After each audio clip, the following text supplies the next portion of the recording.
नमस्कार दोस्तों, मेरा नाम है विमल सिंह बालाजी। स्टडी अड्डा में आप सभी का स्वागत है। बिहार शिक्षक भर्ती फेज 3 री एग्जाम को लेकर के लगातार टॉपिक वाइज प्रश्नों की प्रैक्टिस करा रहे हैं। आज के अंतर जो वीडियो है इसमें तीन टोटल टॉपिक देखेंगे। एक तो मानसून और वर्षा, प्राकृतिक आपदाएं और उसके अलावा वन क्षेत्र। स्टार्ट करते हैं। सबसे पहला चौथा नंबर का टॉपिक है मानसून और वर्षा। तो पहला प्रश्न है आपका, तमिलनाडु की प्रमुख वर्षा ऋतु इनमें से जो है वो कौन सी है? तो अप्रैल, मई, जून, सितंबर, अक्टूबर, दिसंबर, जनवरी, मार्च, इस तरीके से ऑप्शन है। आंसर आपका सी हो जाएगा, यानी अक्टूबर से दिसंबर। तमिलनाडु में मानसूनी वर्षा उत्तर पूर्वी मानसून के कारण होती है। ये मुख्य रूप से अक्टूबर से दिसंबर अथवा जनवरी के मध्य तक जारी रहती है। अगला है, राजस्थान में बहुत कम वर्षा होती है। ऐसा क्यों होता है? मानसून इस क्षेत्र में पहुंचने में असफल रहता है, यहाँ बहुत गर्मी होती है या जल उपलब्ध नहीं है और इस प्रकार हवाएं शुष्क रहती हैं, या फिर हवाएं किसी प्रकार की बाधाओं को पार नहीं करती हैं, जिसके कारण ठंडा होने के लिए आवश्यक ऊंचाई जो है वो नहीं प्राप्त हो पाती है। आंसर यहाँ पर हो जाएगा कौन सा? तो इन चारों में से डी ऑप्शन यहाँ पर सही होगा कि हवाएं किसी प्रकार की बाधाओं को पार नहीं करती, जिसके कारण ठंडा होने के लिए आवश्यक ऊंचाई नहीं प्राप्त होती है। तो यही इसका कारण होता है कि राजस्थान में मानसून की सबसे पहले दक्षिण पश्चिम शाखा प्रवेश करती है। ये अरावली पर्वतमाला के मानसून की समानांतर होने के कारण राजस्थान में कम तथा अनियमित वर्षा देखने को मिलती है। यहाँ पर चलने वाली हवाएं किसी प्रकार की बाधाओं को पार नहीं करती हैं, जिसके कारण ठंडा होने के लिए आवश्यक ऊंचाई नहीं प्राप्त होती है और यहाँ अधिक गर्मी बनी रहती है। इसी कारण राजस्थान में कम वर्षा होती है। अगला है, उत्तर पश्चिम भारत में शीत ऋतु वर्षा का मुख्य स्रोत क्या है? काल बैसाखी, पश्चिमी विक्षोभ, शीत ऋतु मानसून या पीछे हटता मानसून। आंसर यहाँ पर बी हो जाएगा, पश्चिमी विक्षोभ। उत्तर पश्चिमी भारत में शीत ऋतु में वर्षा का मुख्य स्रोत है पश्चिमी विक्षोभ। यहाँ वर्षा मुख्यतः भूमध्य सागरीय पश्चिम विक्षोभ से प्राप्त होती है और ये वे शीतोष्ण कटिबंधीय चक्रवात हैं जो कि उपोष्ण पछुआ जेट पवनों के द्वारा इराक, ईरान, अफगानिस्तान, पाकिस्तान से होते हुए भारतीय भूभाग तक प्रवाहित होते हैं। पूर्व की ओर बढ़ने पर इनमें वर्षा की मात्रा में कमी देखने को मिलती है। राजस्थान में इस वर्षा को मावट कहा जाता है। पश्चिमी विक्षोभ से औसत वार्षिक वर्षा का लगभग 3% प्राप्त होता है। अगला क्वेश्चन आपका है कि भारत के उत्तर पश्चिम भाग में शीत ऋतु में वर्षा का प्रमुख कारण क्या होता है? बताइए क्या कारण होगा? दक्षिण पश्चिम मानसून, व्यापारिक हवाएं, निर्वर्तनी मानसूनी, पश्चिमी विक्षोभ। आंसर यहाँ पर पश्चिमी विक्षोभ हो जाएगा, जो कि ऊपर क्वेश्चन में आया भी था। दंड कारण में सर्वाधिक वर्षा जो है वो किससे होती है? बताइए। ग्रीष्मकालीन चक्रवात, लौटती मानसून, शीतकालीन चक्रवात, स्थानीय झंझावात। आंसर यहाँ पर ग्रीष्मकालीन चक्रवात सही हो जाएगा। दंड कारण में सर्वाधिक वर्षा ग्रीष्मकालीन चक्रवात के कारण होती है, जिसका मेन कारण वहां की स्थलाकृति है। महानदी बेसिन चारों तरफ पर्वतों से घिरा है, जिसके कारण महानदी घाटी में प्रविष्ट धाराएं चक्रवाती रूप ले लेती हैं और छत्तीसगढ़ में लगभग 150 सेंटीमीटर वर्षा होती है। इसी स्थिति के कारण छत्तीसगढ़ को धान का कटोरा भी कहा जाता है। अगला है, आम्र वर्षा क्या होता है? आमों की बौछार होता है। पश्चिमी जो बंगाल है उसमें मार्च अप्रैल में होने वाली वर्षा है। बिहार में जून में होने वाली वर्षा है। बिहार में जुलाई अगस्त में होने वाली वर्षा है। कौन सा सही होगा? क्वेश्चन काफी इंपॉर्टेंट है क्योंकि काफी बार आया है। आंसर की बात करेंगे तो आम्र वर्षा कर्नाटक और केरल में होने वाली पूर्व मानसूनी वर्षा फुहार है। और यहाँ पर देखेंगे तो ऑप्शन में इस तरीके का कोई ऑप्शन नहीं दिया गया है, इसीलिए यहाँ पर स्टार लगा हुआ है, यानी इनमें से कोई नहीं होगा। ग्रीष्म ऋतु के खत्म होते होते पूर्व मानसून बौछारें पड़ती हैं, जो कि केरल और तटीय कर्नाटक में एक आम बात है। स्थानीय तौर पर अगर देखें तो इस तूफानी वर्षा को आम्र वर्षा जो है वो कहा जाता है, क्योंकि आमों को जल्दी पकने में हेल्प करता है। दक्षिण पश्चिम मानसून की अस्थायी लहर के द्वारा केरल में कई महीने के मई के महीने में भारी वर्षा जो है वो होती है, अतः इनमें से कोई ऑप्शन यहाँ पर नहीं होगा। ये क्वेश्चन काफी पूछा जाता है कि कोपेन का जो जलवायु वर्गीकरण है उसके अनुसार उत्तर बिहार की जलवायु किससे प्रदर्शित की जा सकती है? तो बताइए किससे प्रदर्शित की जा सकती है ऑप्शन में से? आंसर यहाँ पर पहला CWG जो है वो सही होगा। कोपेन ने अपनी जलवायु वर्गीकरण का आधार तापमान और वर्षण के मासिक मानों को रखा है। कोपेन की जलवायु वर्गीकरण के अनुसार उत्तर बिहार की जलवायु CWG से प्रदर्शित की जा सकती है। CWG शुष्क शीत ऋतु वाला मानसून प्रकार है। इसका फैलाव गंगा का मैदान, पूर्वी राजस्थान, उत्तर मध्य प्रदेश, उत्तर पूर्वी भारत का अधिकतर प्रदेश यहाँ पर शामिल है। अगला है, अमृतसर और शिमला लगभग एक ही अक्षांश पर स्थित हैं, परंतु उनकी जलवायु में भिन्नता का कारण इनमें से क्या है? क्या कारण है? उनकी ऊंचाई में भिन्नता आपका यहाँ पर सही होगा। अमृतसर और शिमला की ऊंचाई में भिन्नता के कारण उसकी जलवायु में भिन्नता देखने को मिलती है। 165 मीटर की ऊपर दूरी तय करने में लगभग तापमान में 1 डिग्री सेल्सियस की गिरावट आ जाती है, अतः शिमला ऊंचाई पर स्थित होने के कारण यहाँ के तापमान में गिरावट दर्ज की जाती है। अगला, निम्न राज्यों में से किस राज्य में जाड़े के मौसम में बारिश मिलती है? केरल है, तमिलनाडु है, या फिर पश्चिम बंगाल है, या उड़ीसा है? कौन सा सही होगा? आंसर की बात करते हैं तो आंसर यहाँ पर आपका बी हो जाएगा, यानी कि तमिलनाडु। तमिलनाडु में शीतकालीन वर्षा उत्तर पूर्वी मानसून से होती है। वर्षा ऋतु के बाद जब मानसूनी पवनें लौटती हैं तो बंगाल की खाड़ी से जल वाष्प ग्रहण करके उत्तर पूर्वी मानसून के रूप में तमिलनाडु में वर्षा जो है वो करती है। अगला है, भारतीय मानसून मौसमी विस्थापन का कारण है, तो किसका है? स्थल तथा समुद्री का विभेदी तापन, या फिर मध्य एशिया की ठंडी हवा, या फिर तापमान की अति एक समानता? कौन सा होगा? स्थल तथा समुद्रों का विभेदी तापन। तो भारत में मानसूनी मौसमी विस्थापन का प्रमुख कारण है स्थल तथा समुद्र का विभेदी तापन। स्थल के अत्यधिक गर्म हो जाने तथा समुद्र के अपेक्षाकृत ठंडा रहने के कारण मानसूनी हवाएं समुद्र से स्थल की ओर चलती हैं और वर्षा जो है वो करती हैं। अगला देखते हैं, निम्नलिखित में से कौन सी वायुमंडलीय विशेषता भारतीय ग्रीष्म मानसून के प्रदर्शन से संबंधित है? उष्णकटिबंधीय पूर्वी jet stream, ITC road jet का खिसकना, तिब्बती उच्च, ला नीना, इस तरीके से ऑप्शन है। आंसर यहाँ पर इनमें से कोई नहीं है, इनमें से एक से अधिक वाला जो है वो सही होगा। तो मानसूनी वर्षा भारत की जलवायु को निर्धारित करता है। भारतीय ग्रीष्म मानसून जो है इसके प्रदर्शन में प्रमुख कारण क्या है? उष्णकटिबंधीय पूर्वी जेट स्ट्रीम, भूमध्य रेखीय निम्न वायुदाब अभिसरण क्षेत्र, इसका ग्रीष्म ऋतु में उत्तर की ओर खिसकने को माना जाता है। अगला आपका है, भारत में शक्तिशाली एल नीनो, इसका कारण जो है वो क्या होता है? तो बताइए, सामान्य वर्षा का होता है, अति वर्षा का, सूखे का? इनमें से कोई नहीं, सूखे का आंसर यहाँ पर। तो जिस वर्ष एल नीनो की सक्रियता बढ़ती है उस साल दक्षिण पश्चिम मानसून कमजोर पड़ जाता है। भारत में एल नीनो के कारण सूखे का खतरा सबसे ज्यादा रहता है। अगला है, भारतीय मानसून का प्रारंभ होता है बंगाल की खाड़ी में एक अवदाब के बनने से लगभग समय यहाँ पर तारीख को लेकर पूछा गया है, तो 5 जून यहाँ पर जो है वो सही हो जाएगा। दक्षिण पश्चिम मानसून भारत के दक्षिण भाग में 1 जून को पहुंचाता है। साधारणतः मानसून केरल के तटों पर 5 जून तक प्रकट होता है, यहाँ से उत्तर की ओर बढ़ करके भारत के अधिकांश भागों में जून के अंत तक पूरी तरीके से फैल जाता है। अब यहाँ से आप देखेंगे तो अगला यहाँ पर चैप्टर स्टार्ट होते हुए देखने को मिलेगा, जो कि है आपका वन क्षेत्र। और स्टार्टिंग में हमने आपको दिखाया था कि टोटल 3 चैप्टर यहाँ पर हम कवर कर रहे हैं, जिसमें जितने क्वेश्चन हो पाएंगे वो यहाँ पर कवर होंगे। बाकी इन चैप्टरों के स्टार्ट मतलब लास्ट में जितने भी क्वेश्चन टीचिंग से रिलेटेड वाले आए हैं और 2023 वाले जो लेटेस्ट वाले आए हैं वो भी साथ में देखेंगे, पर वो लास्ट में देखेंगे। तो देखते हैं पहला प्रश्न वन क्षेत्र में, कि कौन से प्रकार के वन भारत में सबसे अधिक वन क्षेत्र में पाए जाते हैं? उष्णकटिबंधीय आर्द्र सदाबहार वन, अर्ध सदाबहार वन, आर्द्र पर्णपाती वन, या शुष्क पर्णपाती? आंसर यहाँ पर डी हो जाएगा, उष्णकटिबंधीय शुष्क पर्णपाती वन। 70 से लेकर 100 सेंटीमीटर तक वर्षा। भारत में सर्वाधिक क्षेत्रफल पर इन्हीं वनों का विस्तार देखने को मिलता है। उष्णकटिबंधीय पाई पर्णपाती वनों में साल आता है, सागौन है, शीशम है, ये सब वृक्ष आपके देखने को मिलते हैं। उष्णकटिबंधीय सदाबहार जो वन है इनको वर्षा वन भी कहा जाता है, और ये वन पश्चिमी घाट की पश्चिमी ढाल पर, उत्तर पूर्वी क्षेत्र की पहाड़ियों पर, अंडमान और निकोबार द्वीप समूह में पाए जाते हैं। इन वनों में मुख्यतः कौन कौन से आते हैं? तो इसमें रोजवुड है, आबनूस है, महोगनी है, ये सब वृक्ष आपको देखने को मिलते हैं।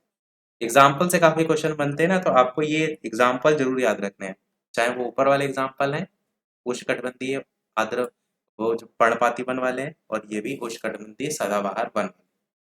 अगला, पश्चिमी घाट उत्तर पूर्वी क्षेत्र की पहाड़ियों और अंडमान और निकोबार द्वीप समूह में पाए जाने वाले वन को यहाँ पर आपको छांटना है। उष्णकटिबंधीय कांटेदार वन, उष्णकटिबंधीय पतझड़ वन, उष्णकटिबंधीय सदाबहार वन, या फिर पर्वतीय वन? आंसर कौन सा हो जाएगा? आंसर यहाँ पर सी हो जाएगा, यानी उष्णकटिबंधीय सदाबहार वन। पश्चिमी घाट उत्तर पूर्वी क्षेत्र की पहाड़ियां और अंडमान और निकोबार द्वीप समूह में उष्णकटिबंधीय सदाबहार वन पाए जाते हैं। उष्णकटिबंधीय सदाबहार जो वन है इनको वर्षा वन भी कहा जाता है, और ये भूमध्य रेखा के पास के क्षेत्रों में पाए जाते हैं। यहाँ पर साल भर भारी वर्षा होती है, और इन जंगलों को सदाबहार वन भी कहा जाता है। अगला क्वेश्चन है, इनमें से किस राज्य में वन का विस्तार 75% से ज्यादा जो है वो नहीं है? मिजोरम। आपने देखा होगा टीआरई 3 में भी क्वेश्चन इस तरीके का वनों के परसेंटेज को लेकर के पूछा गया था, शायद मध्य प्रदेश का पूछा गया था, जहां पर आंसर 44 से ज्यादा था, 50% समथिंग कुछ आंसर था। तो उसी पर बेस्ड ये भी क्वेश्चन है कि इनमें से किस राज्य में वन का विस्तार 75% से अधिक नहीं है? मिजोरम, नागालैंड, मेघालय, मध्य प्रदेश। इसके अलावा जो भी चैनल पर नए हो सब्सक्राइब करके नोटिफिकेशन बेल जरूर ऑन कर लीजिएगा, ताकि नोटिफिकेशन नए वीडियो का आप तक पहुंचता रहे। और वीडियो लाइक सभी लोग अवश्य करते रहिएगा। लाइक के लिए टारगेट 400 लाइक का कंप्लीट होते ही पीडीएफ टेलीग्राम चैनल पर आपको भेज देंगे। आंसर की बात करते हैं तो आंसर यहाँ पर इनमें से कोई नहीं, इनमें से एक से अधिक होगा। भारतीय वन स्थिति रिपोर्ट 2021 के अनुसार मध्य प्रदेश की अगर बात करें तो 25.14, नागालैंड की बात करें तो 73.90, राज्यों में वन का विस्तार 75% से अधिक नहीं है।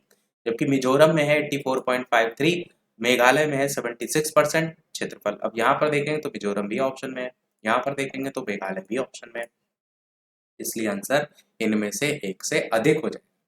यही अगर बात होती है कि भारत में सर्वाधिक प्रतिशत वन आवरण वाले राज्य या संघ क्षेत्र में, तो लक्षद्वीप आपको देखने को मिलता है, जहां पर 90.33% आपको देखने को मिलता है। और मिजोरम की अगर बात करेंगे तो यहाँ पर 84.53% वनों का विस्तार देखने को मिलता है परसेंटेज के अकॉर्डिंग। दो तरीके से आता है, एक तो क्षेत्रफल के अकॉर्डिंग पूछा जाता है और एक परसेंटेज के अकॉर्डिंग पूछा जाता है। अगला है प्रतिशत अधिकतम वन क्षेत्र है अरुणाचल में, हिमाचल में, मिजोरम में, नागालैंड में, कौन सा इनमें से सही होगा? आंसर की बात करेंगे तो आंसर हो जाएगा सी, यानी कि मिजोरम, जो कि ऊपर हमने ऑलरेडी आपको बताया भी। इनमें से कौन सा जोड़ा है जो कि सही सुमेलित नहीं है? सर्वाधिक प्रतिशत वाला वन क्षेत्र मध्य प्रदेश है। दूसरा गलत पूछा गया, इस चीज को ध्यान दीजिएगा। दूसरा कह रहा है कि मैंग्रोव क्षेत्र का विस्तार सर्वाधिक प्रतिशत वाला जो है, मैंग्रोव क्षेत्र का सर्वाधिक प्रतिशत वाला पश्चिम बंगाल है। तीसरा मूंगा चट्टानों से आवृत सर्वाधिक क्षेत्र अंडमान और निकोबार का है। चौथा नम भूमि का सर्वाधिक क्षेत्र गुजरात है। अब यहाँ पर देखेंगे तो सर्वाधिक प्रतिशत वाला वन क्षेत्र मध्य प्रदेश है, ये गलत है, क्योंकि सर्वाधिक वन क्षेत्र वाला राज्य मध्य प्रदेश है, जबकि सर्वाधिक वन प्रतिशत वाले की जब बात होगी तो मिजोरम हो जाएगा। यहाँ पर प्रतिशत की बात की गई थी, मैंने भी बताया था ना कि जब परसेंटेज जुड़ जाता है तो फिर आपका एमपी नहीं रह जाता है। क्षेत्रफल की अगर बात करेगा तो एमपी सही होगा। मैंग्रोव क्षेत्र का सर्वाधिक प्रतिशत वाला राज्य जो ऊपर ऑप्शन में दिए गए थे ना, अन्य ऑप्शन, उसमें आपका पश्चिम बंगाल हो जाएगा। नम भूमि का सर्वाधिक क्षेत्र गुजरात में देखने को मिलता है। मूंगा चट्टानों से आवृत सर्वाधिक क्षेत्र अंडमान निकोबार है। अगला है, भारत में किस राज्य का सर्वाधिक क्षेत्र घने पतझड़ वाले जंगल से घिरा हुआ है? उड़ीसा, महाराष्ट्र, मध्य प्रदेश, छत्तीसगढ़। आंसर हो जाएगा मध्य प्रदेश। भारत वन स्थिति रिपोर्ट के अकॉर्डिंग मध्य प्रदेश का सर्वाधिक क्षेत्र घने पतझड़ वाले जंगल से घिरा है। भारत वन स्थिति रिपोर्ट 2021 के अनुसार भारत का सर्वाधिक वन क्षेत्रफल वाला राज्य मध्य प्रदेश है। मध्य प्रदेश कुल वृक्षावरण और वनावरण की अगर बात करें तो 85,547 वर्ग किलोमीटर क्षेत्र में वन पाया जाता है। अगला है, साल के वनों का सर्वाधिक भंडार पाया जाता है नीलगिरी, दून, अरावली या असम। नीलगिरी पहाड़ी आपका यहाँ पर सही होगा। साल के वनों का सर्वाधिक भंडार नीलगिरी पहाड़ियों में पाया जाता है। साल के वन हिमाचल के निचले ढालों और तराई के भागों में और उत्तर प्रदेश, उत्तराखंड, बिहार, मध्य प्रदेश, उत्तरी तमिलनाडु, उड़ीसा में भी फैले हुए हैं। ये भूरे रंग की कठोर और टिकाऊ लकड़ियां होती हैं और इसका प्रयोग रेल के डिब्बे, लकड़ी की पेटियां, फर्नीचर, जहाज, खंबे आदि बनाने और घरेलू कामों में भी होता है। इनमें से किस राज्य में सर्वाधिक क्षेत्र वनों के अंतर्गत पाया जाता है? हिमाचल प्रदेश, असम, आंध्र प्रदेश, अरुणाचल प्रदेश। कौन सा सही होगा? आंसर ऑप्शन के अकॉर्डिंग अरुणाचल प्रदेश हो जाएगा। तो विकल्प के अकॉर्डिंग अरुणाचल प्रदेश में सर्वाधिक क्षेत्र वनों का विस्तार है। और बाकी रिपोर्ट के अकॉर्डिंग देखेंगे तो कुल वनावरण और वृक्षावरण 80, 95, 37 वर्ग किलोमीटर है। देश के कुल भौगोलिक क्षेत्र का 24.62% है। और शीर्ष राज्यों की बात करेंगे तो मध्य प्रदेश पहले नंबर पे आता है, फिर अरुणाचल प्रदेश आता है, फिर छत्तीसगढ़, फिर उड़ीसा, फिर महाराष्ट्र। तो ऑप्शन के अकॉर्डिंग तो अरुणाचल प्रदेश है और वैसे बात करेंगे तो मध्य प्रदेश है। अगला है, भारत में प्रति व्यक्ति वन का जो क्षेत्र है वो औसत हेक्टेयर में कितना है? क्वेश्चन देखेंगे तो 2015 में आया है। यहाँ पर देखेंगे तो ऑप्शन के अकॉर्डिंग वैश्विक स्तर पर 0.64 है और भारत में प्रति व्यक्ति वन उपलब्धता के आधार पर 0.08 है। तो ऑप्शन इनमें से कोई नहीं आपका सही होगा। अब अगला सही मिलान से संबंधित है। एक तरफ वन प्रकार दिए गए हैं, एक तरफ प्रदेश दिए गए हैं, और वन प्रकार को प्रदेश से मिलान करते हुए नीचे जो ऑप्शन दिए गए हैं वो आपको मिलान करना है। जैसे उष्णकटिबंधीय सदाबहार आपके कहाँ देखने को मिलते हैं? तो शिलोंग है, पठार, सह्याद्री, इसमें हो जाएगा। उसके अलावा मानसून की बात करें तो छोटा नागपुर, पठार, शिवालिक हो जाएगा। शीतोष्ण की बात करें तो पूर्वी और पश्चिमी हिमालय नीलगिरी हो जाएगा, और कच्छ मैंग्रोव की बात करें तो पश्चिम बंगाल तराई हो जाएगा। ऑप्शन अकॉर्डिंग कौन सा सही होगा? सी वाला सही होगा। और आमने सामने जो लिखे हैं उनकी भी बात कर लेते हैं। तो उष्णकटिबंधीय सदाबहार वन, मानसूनी वन, ज्यादातर ये छोटा नागपुर पठार इंपॉर्टेंट है, शीतोष्ण वन और कक्ष वन। शीतोष्ण वन भी मानसूनी वन दोनों याद रखिएगा, क्योंकि पूर्वी और पश्चिमी हिमालय नीलगिरी। अगला है भारत के कुल भौगोलिक क्षेत्रफल में वन क्षेत्र का क्या परसेंट है? बताइए कितना है? आंसर की बात करें तो बी ऑप्शन के अकॉर्डिंग सही हो जाएगा, 21.7%। वर्तमान में देहरादून स्थित भारतीय वन सर्वेक्षण विभाग की 7वीं द्विवार्षिक रिपोर्ट 2021 के अनुसार भारत के कुल भौगोलिक क्षेत्र का 21.71% क्षेत्रफल है, जिस पर वन आवरण का विस्तार देखने को मिलता है। देश में वन आवरण और वृक्षावरण कुल भौगोलिक क्षेत्रफल का कितना है? ये परसेंटेज 24.62 ऊपर आया था, वो मैंने बताया भी था। अगला देखते हैं, भारत के निम्नलिखित क्षेत्रों में से कहाँ उष्णकटिबंधीय आर्द्र सदाबहार वन नहीं उगते हैं? जहां पर प्रश्न में नहीं लिखा है ना, वहां आपको थोड़ा सा ध्यान देना होता है, क्योंकि उसके गलत होने के चांसेस ज्यादा होते हैं। आंसर की बात करते हैं तो पूर्वी घाट यहाँ पर जो है वो सही हो जाएगा। और भारत में उष्णकटिबंधीय आर्द्र सदाबहार वन पूर्वी घाट के क्षेत्र में नहीं पाए जाते हैं। ये वन मुख्यतः अंडमान निकोबार द्वीप समूह, असम, मेघालय, नागालैंड, मणिपुर, मिजोरम, त्रिपुरा, पश्चिम बंगाल के साथ ही पश्चिमी घाट के पश्चिमी ढलानों में पाए जाते हैं। अगला है सुंदरवन क्षेत्र में है उष्णकटिबंधीय अर्ध सदाबहार वन, या फिर उष्णकटिबंधीय आर्द्र वन, अर्ध समशीतोष्ण वन, या सघन मैंग्रोव वन। आंसर यहाँ पर सघन मैंग्रोव वन सही होगा। जो सुंदरवन क्षेत्र है बेसिकली पश्चिम बंगाल में स्थित है। सुंदरवन क्षेत्र अपने सघन मैंग्रोव वनों के कारण जाने जाते हैं। इसके अलावा मैंग्रोव वन अंडमान निकोबार द्वीप समूह और महानदी, गोदावरी, कृष्णा नदी के डेल्टाई भागों में भी पाए जाते हैं। अब यहाँ से आपका नया चैप्टर स्टार्ट हो रहा है, जो कि है प्राकृतिक आपदाएं। तो यहाँ पर थोड़े से कम क्वेश्चन आपको देखने को मिलेंगे। पहला क्वेश्चन है कि इनमें से कौन से सही सुमेलित नहीं है? इस तरीके से ऑप्शन है कांगड़ा भूकंप, कोयना भूकंप, लातूर भूकंप, शिलांग भूकंप। तो आंसर यहाँ पर पहला वाला जो है वो गलत है, क्योंकि कांगड़ा भूकंप 1905 का समय, जबकि 1934 दिया गया है। कोयना भूकंप 1967, लातूर भूकंप 1993 और शिलांग भूकंप 1897। अब क्वेश्चन छोड़ भी नहीं सकते हैं, क्योंकि देखिए बीपीएससी का ही मोटर व्हीकल में 2022 में क्वेश्चन आया हुआ है। जून 2013 की आपदा में कौन सी नदी घाटी गहन रूप से प्रभावित हुई थी? अलकनंदा, मंदाकिनी, नंदाकिनी या फिर भागीरथी। आंसर यहाँ पर हो जाएगा मंदाकिनी। 2013 की बाढ़ में मंदाकिनी घाटी गहन रूप से प्रभावित हुई थी, और केदारनाथ से निकलने वाली मंदाकिनी के 2 फ्लडवे हैं। कई दशकों से केवल पूर्वी घाटों में बह रही थी। बाढ़ आने पर ये पुराने पथ में ही बढ़ी, जिससे उसके मार्ग में आने वाले निर्माण ध्वस्त हो गए। अगला है बादल फटना इनमें से किस प्रदेश में होता है? निम्नलिखित में से गंगा मैदान, हिमालय प्रदेश, प्रायद्वीपीय भारत, तटीय आंध्र प्रदेश। आंसर यहाँ पर हिमालय प्रदेश सही होगा। बादल फटना हिमालय प्रदेश में आता है जब गर्म, आर्द्र तथा अस्थिर हवा पर्वतीय ढाल या खड़े पठारी ढाल से टकराती है तो शीघ्रता से ऊपर उठती है, और ऊपर उठने पर संघनन की गुप्त ऊष्मा के कारण ऊपर उठाने का कार्य और तेज हो जाता है। परिणामतः अधिक सक्रिय और तीव्र झंझावत का निर्माण हो जाता है, जिससे घनघोर वर्षा होती है। इसे कहते हैं प्रस्फोट, क्लाउड बस्ट रेन कहते हैं। अगला है सही मिलान करना है। एक तरफ प्राकृतिक आपदाएं दी गई हैं, एक तरफ प्रदेश दिए गए हैं, और आपको सही मिलान करना है। बाढ़, भूकंप, सूखा, चक्रवात, कौन सा किससे मैच होगा? तो सबसे पहले अगर बात करते हैं तो आपका बाढ़ जो है वो उत्तर प्रदेश और बिहार का मैदान, बेसिकली कोसी नदी से लेकर कई बार बता चुके हैं। भूकंप की अगर बात करेंगे तो आंसर भी डायरेक्ट बता देते हैं आपको, तो बी वाला होगा। जैसे फर्स्ट का थर्ड हो गया। उसके बाद भूकंप की बात करेंगे तो हिमालय का गिरिपाद क्षेत्र पहले से मैच हो जाएगा। सूखा की बात करेंगे तो मध्य पूर्वी भारत, और चक्रवात की बात करेंगे तो झारखंड और उत्तरी उड़ीसा। वही चीज यहाँ पर आपको देखने को मिलेगी। आमने सामने भी इस प्रकार से लिखे हुए हैं, ये भी आप यहाँ पर देख सकते हैं। बाढ़, भूकंप, सूखा और चक्रवात। बढ़ते हैं अब आगे। देखिए ये वाला हमारा जो चैप्टर था यहीं तक हम आपको करा रहे हैं। अब हम इसी चैप्टर के कराएंगे जो टीचिंग से रिलेटेड क्वेश्चन आए हैं उनको। तो सबसे पहले मानसून और वर्षा देखा था ना, तो यहीं से स्टार्ट करते हैं। हैदराबाद में दक्षिण पश्चिम मानसून की वापसी की सामान्य तिथि क्या है? ये क्वेश्चन हमने आपसे शायद पिछले वाले वीडियो में पूछा भी था। 1 अक्टूबर, 15 अक्टूबर, 1 नवंबर। ये question BPSC school teacher 2023 paper 4 यानी जूनियर में पूछा गया था। तो 15 अक्टूबर की तारीख यहाँ पर सही हो जाएगा। दक्षिण पश्चिम मानसून एक प्रकार की मौसमी हवाएं हैं जो कि हिंद महासागर और अरब सागर की ओर से भारत के दक्षिण पश्चिम तट की ओर बढ़ते हुए भारत, पाकिस्तान और बांग्लादेश में जून से सितंबर के बीच बारिश कराती हैं। ये मानसून अक्टूबर और नवंबर माह के बीच वापस लौटता है, जिसे मानसून का निवर्तन कहा जाता है। हैदराबाद में दक्षिण पश्चिम मानसून की वापसी का तिथि है 15 अक्टूबर। अगला है, त्रिवार्ता के अनुसार भारत की जलवायु किस प्रकार की है? ये भी question BPSC school teacher 2023 paper 4 यानी जूनियर में पूछा गया था। तो सवाना प्रकार, उपोष्ण मानसूनी जलवायु, भूमध्य रेखीय, भूमध्य सागरीय प्रकार, कौन सा सही होगा? तो त्रिवार्ता के अनुसार भारत की जलवायु ऑप्शन बी यानी उपोष्ण मानसूनी जलवायु जो है आपका सही हो जाएगा।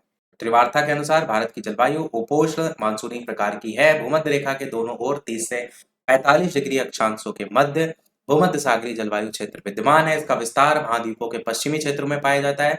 इस प्रकार की जलवायु में ग्रीष्म ऋतु में वर्षा होती है और यहाँ रसेदार प्रकृति के फलों का उत्पादन भी होता है। तो त्रिवार्ता इंपॉर्टेंट है, थोड़े से क्वेश्चन त्रिवार्ता से बने हैं, इसलिए याद होने चाहिए। अगला देखते हैं, निम्नलिखित में से कौन सी मध्यवर्ती गंगा के मैदानी कृषि जलवायु प्रदेश की विशेषता जो है वो नहीं है, पूछा गया है। ये भी question BPSC school teacher 2023 paper 252 यानी प्राइमरी में पूछा गया था, पीआरटी में पूछा गया था। तो डायरेक्ट कौन सी विशेषता नहीं, इनमें से कोई नहीं आपका यहाँ पर सही होगा, यानी सभी विशेषताएं हैं फिर। तो मध्यवर्ती गंगा के मैदानी कृषि जलवायु प्रदेश के अंतर्गत पूर्वी उत्तर प्रदेश और बिहार, जिसमें छोटा नागपुर पठार को छोड़ करके इसके क्षेत्र आपके शामिल है। ये एक उपजाऊ जलोढ़ मैदान है जो कि गंगा नदी और उसकी सहायक नदियों द्वारा बनाया गया है। यहाँ प्रतिवर्ष 75 सेंटीमीटर से 150 सेंटीमीटर की वर्षा होती है, यानी कि सभी की सभी विशेषताएं हैं। आप चाहें तो इसको पढ़ भी सकते हैं, वही चीजें नीचे लिखी हुई है। अगला भी देखें, त्रिवार्ता। मैंने क्या कहा, त्रिवार्ता से क्वेश्चन भर भर के पूछे गए हैं, चाहे वो जूनियर में पूछे जाए प्राइमरी में पूछे। तो जीटी त्रिवार्ता के अनुसार भारत में एम प्रकार की जलवायु का जो क्षेत्र है वो क्या है? मेघालय का पठार, पश्चिम घाट, पश्चिमी तट या कोरोमंडल तटीय क्षेत्र। और ये क्वेश्चन है BPSC school teacher 2023 paper 2 shift 2, यानी ये भी आपका क्वेश्चन प्राइमरी में ही पूछा गया है। तो आंसर की बात करते हैं, आंसर पश्चिमी तट यहाँ पर सही होगा। अमेरिकी भूगोलवेत्ता ग्लेन थॉमस त्रिवार्ता ने 1966 में जलवायु वर्गीकरण प्रणाली को प्रस्तुत किया था। त्रिवार्ता के अनुसार दुनिया के 6 प्रमुख जलवायु क्षेत्र हैं। एम प्रकार की जलवायु भारत के पश्चिम तटीय मैदान के क्षेत्र में पाई जाती है और ये उष्णकटिबंधीय मानसून प्रकार की जलवायु का क्षेत्र है। यही क्वेश्चन पूछा गया था कि ये जो एम प्रकार की जलवायु का क्षेत्र है वो एक्चुअल में है क्या, तो आप कहेंगे पश्चिमी तट है। बढ़ते हैं अब हमारे अगले चैप्टर की तरफ, जो कि था वन क्षेत्र। भारत में उष्णकटिबंधीय वर्षा वन पाए जाते हैं। कर्नाटक में, हिमाचल प्रदेश में, केरल में, कौन सा सही होगा? ये भी क्वेश्चन देखेंगे तो BPSC school teacher 2023 paper 2 shift 2 यानी कि प्राइमरी में पूछा गया था। आंसर इनमें से एक से अधिक हो जाएगा। ये हम आपको इसलिए बता देते हैं, प्राइमरी में पूछा गया है, जूनियर में, ताकि आपको ये पता चले कि इन किन टॉपिकों से क्वेश्चन ज्यादा बन रहे हैं, तो उन टॉपिक पर आपको मेन फोकस रखना है। उष्णकटिबंधीय वर्षा वन भारी जो वन है वो भारी वर्षा वाले क्षेत्रों में पाए जाते हैं। वन भारत के पश्चिम घाट, असम के ऊपरी हिस्से, तमिलनाडु तट और लक्षद्वीप और अंडमान और निकोबार द्वीप समूह में पाए जाते हैं, इसलिए आंसर इनमें से एक से अधिक हो गया। अगला है, भारत में 1952 की राष्ट्रीय वन नीति में उल्लिखित देश के कुल भौगोलिक क्षेत्र में वन क्षेत्र का जो वांछित प्रतिशत है वो कितना होना चाहिए? 25, 33, 39, इनमें से एक से अधिक, इनमें से एक से अधिक। ये भी क्वेश्चन आपका प्राइमरी में ही बीपीएससी स्कूल टीचर 2023 में पेपर 2 शिफ्ट 2 में पूछा गया था। आंसर की बात करेंगे तो आपका 33% जो है वो होना चाहिए, यही आपका यहाँ पर जो है वो सही हो जाएगा। स्वतंत्रता के बाद की पहली राष्ट्रीय वन नीति थी। इस नीति में वनों को 4 प्रकार से वर्गीकृत किया गया है: राष्ट्रीय वन, संरक्षित वन, गांव के जंगल और वृक्ष भूमि। अगला लास्ट चैप्टर था प्राकृतिक आपदाएं। इस पे अब देखते हैं क्वेश्चन। हीट वेव के संदर्भ में निम्नलिखित कथनों पर विचार कीजिए। नीचे ऑप्शन दिए गए हैं और क्वेश्चन बीपीएससी प्री में पूछा गया है। आंसर ना तो पहला सही है ना तो दूसरा सही है, तो हम जब गलत है उनको ना देख करके जिसका एक्सप्लेनेशन देखते हैं, बाकी आप चाहें तो इसको पढ़ सकते हैं। अब देखिए इसमें क्या सही है। तो यदि किसी मैदानी इलाके का अधिकतम तापमान कम से कम 40 डिग्री सेल्सियस या इससे अधिक तक पहुंच जाता है यदि किसी मैदानी इलाके का, तो उसे कहते हैं हीट वेव। आपने देखा होगा इस समय कहीं से भी, चाहे बिहार की बात हो, चाहे उत्तर प्रदेश की बात हो, हर या दिल्ली की बात हो, हर जगह आपको हीट वेव सुनने को मिल रहा है। ये टर्म आपके दिमाग में क्लियर होना चाहिए, क्योंकि गर्मी इतनी ज्यादा पड़ रही थी। तो इसी यदि किसी पहाड़ी इलाके का अधिकतम तापमान कम से कम 30 डिग्री सेल्सियस या इससे अधिक तक पहुंच जाता है तो उसे हीट वेव माना जाता है। यहाँ पर आंसर जो लिखा था कि किसी मैदानी इलाके का अधिकतम तापमान कम से कम 30 या उससे अधिक पहुंच जाता है तो उसे हीट वेव माना जाता है, और किसी पहाड़ी इलाके का 40, इसमें दोनों ही कथन गलत लिखे हैं, जबकि आपको ध्यान रखना है कि मैदानी इलाके का जो टेम्परेचर है वो 40 है और हीट वेव तब मानेंगे, और पहाड़ी इलाके के लिए वो 30 डिग्री है, मैदानी में ज्यादा टेम्परेचर। अगला, भूकंप के संदर्भ में इनमें से कौन सा कथन है जो कि सही है? पी तरंगे, अनुप्रस्थ तरंगे, ये भी क्वेश्चन प्राइमरी में ही पूछा गया है। तो पी तरंगे डायरेक्ट आंसर की बात करते हैं तो डी यानी इनमें से एक से अधिक कथन सही है। तो यहाँ पर भूकंप में तरंगों के धरातल पर उद्गम केंद्र के ऊपर स्थान को कहते हैं अधिकेंद्र, जो कि आपको पता होना चाहिए, जो कि बी ऑप्शन में दिया गया है। भूकंप के भविष्यवाणी के अध्ययन में जानवरों के व्यवहार का अध्ययन एक कारगर उपाय है, जिसे जो स्थानीय लोग हैं, मुख्यतः जनजाति और पहाड़ी वासी जो है, उनके द्वारा अपनाया भी जाता है। भूकंप के दौरान 3 प्रकार की तरंगे उत्पन्न होती हैं। कौन-कौन सी हैं? प्राथमिक अथवा अंतर्दैर्घ्य तरंगे, जिन्हें पी तरंगे कहा जाता है, ये सबसे पहले धरातल पर पहुंचती हैं। एस तरंगों की तुलना में पी तरंगे 66% अधिक तीव्र होती हैं। द्वितीय के अनुप्रस्थ तरंगे, इन्हें एस तरंगे भी कहा जाता है, केवल ठोस माध्यम में ही विचरण करती हैं। तीसरा धरातलीय तरंगे, इन्हें एल तरंगे भी कहा जाता है, सबसे अधिक प्रभावशील होती हैं और सबसे लंबा मार्ग तय करती हैं। अगला है, बाढ़ को रोकने के लिए सबसे उत्तम विधि कौन सी है? ये भी question BPSC school teacher 2023 paper 2 shift 1 में पूछा गया था, मतलब प्राइमरी में पूछा गया था। अच्छा, देखने में टॉपिक ऐसा लग रहा है कि इंपॉर्टेंट नहीं है, और देख रहे हैं आप कि कितने सारे क्वेश्चन प्राइमरी जूनियर में पूछे जा रहे हैं लगातार। यहाँ पर क्या हो जाएगा, वन का उन्मूलन करेंगे कि वनारोपण करेंगे? तो बाढ़ को रोकने के लिए वनारोपण आपका सही होगा, क्योंकि जब वन क्या करते हैं, जो पेड़ लगाते हैं, वो आपका मिट्टी को बांध देते हैं, जिससे जब बाढ़ वगैरह आती है तो अपने साथ वो बहाव नहीं ले जा पाती है। तो वही बात लिखी है कि पेड़ों की जड़ें मिट्टी को मजबूती से जकड़े रहती हैं। पेड़ों की सर्वाधिक संख्या घनी झाड़ियां अथवा वन मलबे प्रवाहित जल के लिए अवरोध उत्पन्न करती हैं और इनके लिए भंडारण उपलब्ध कराती हैं। इसी कारण से अफवाह की मात्रा कम हो जाती है और बहाव में कमी आती है। इस प्रकार बाढ़ आने की संभावना कम हो जाती है। नदी जल वाहिकाओं में इसकी क्षमता से अधिक जल बहाव का होना इसके आसपास के अधिवास, फसल और जनसामान्य को क्षति पहुंचाता है, तो वो बाढ़ कहलाता है। तो सारे क्वेश्चन तीनों के समाप्त हुए टॉपिक के। अब एक प्रश्न आपके लिए, जिसका आंसर वीडियो के मेन कमेंट में आपको बताना है कि निम्नलिखित में से कौन सा बांध महानदी पर आपका स्थित है? हीलाकुंड बांध, दुधवा बांध, घुमरा बदर बांध, इनमें से एक से अधिक। ये क्वेश्चन प्राइमरी में पूछा गया था, तब इसका सॉल्यूशन करा चुके हैं, तो गलत आंसर इसका मत दीजिएगा। ऑप्शन इनमें से एक से अधिक भी है, ऑप्शन इनमें से कोई नहीं भी है, उस चीज का भी ध्यान दीजिएगा। बाकी वीडियो को समाप्त करने से पहले वीडियो लाइक, शेयर, सब्सक्राइब सभी लोग अवश्य करते रहिएगा। कोई प्रश्न हो कमेंट में पूछ लीजिए, कोई सुझाव हो तो अवश्य बताइएगा। मिलते हैं फिर अगले वीडियो में कुछ नए प्रश्नों के साथ, नए टॉपिक के साथ। तब तक के लिए सभी को नमस्कार, जय हिंद।